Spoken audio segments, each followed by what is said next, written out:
Ngayon, October 14. 2025. Time check 2 p.m. na po. Si ate, ang isip niya, ano ba yung isip mo kanina, te? Na mayroon nang gumagawa sa'yo at may kumukulam o may nagdarasal sa tindahan mo? Nagdarasal. Galing ka sa mga manggagamot, no? Galing po siya sa mga manggagamot. Ngunit lumalabas lang po sa kanyang spiritual ay, Anxiety. anxiety at Depression. depression. Siyempre, namayapa po ang kanyang asawa, so malangit naman ang kanyang kaluluwa. Pero ang pinapagamot niya rin, yung sakit niya rito na mamanhid. Yun na ba sinabi mo kanina, te? Opo. Ngayon, ano napakaramdam mo?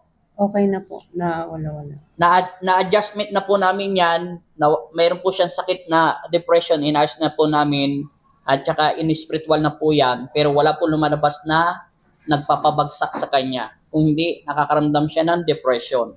Sa mga nangyari sa kanya, natatakot siyang harapin ang sa kalukuyan na mangyayari. Yun po yung takot ay anxiety, yung depression, yung nangyayari po sa kanya. Dahil nag-iisa lang po yung anak niya.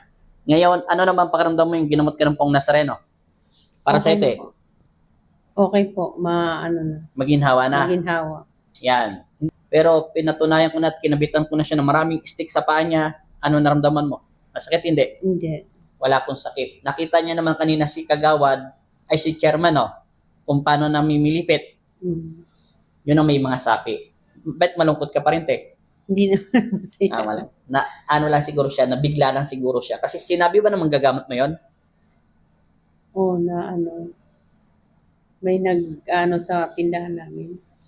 Kaya po, ganito po ang negosyo Pag nakakaramdam ka ng kalungkutan, depression, yung tindahan, nagiging mahina na rin. Kasi yung spiritual, sa pagdarasal, yun yung katawan lupa niya, yung galing kay Papa Jesus. Nakakatanggap siya ng mga negative energies sa kalungkutan.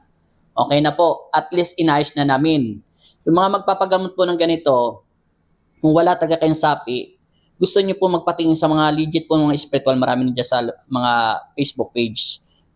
Kailangan niyo lang po magpa-cleansing spiritual, tapos mapalapit sa Diyos. Yun lang. Tapos adjustment lang para lumakas. Anong pakiramdam mo ngayon, te? Okay na po. Wala na yung... Wala na. Huwag ka nang sumandal, te. Tingnan natin. Anong pakiramdam mo ngayon? Okay. Iangat mo yung kamay mo, sinasabi mong masakit kanina. Wala. Palakpakan ng Panginoon sa Kristo. Salamat po sa inyong pagtitiwala at God bless all. Ayun po yung anak niya, pumapalakpak. Tingin ka sa camera, ate. Ayan. May sakit pa si mami mo? Wala na po. Thank you, Lord. In Jesus' name, amen. Maraming salamat po. God bless all. Bye-bye.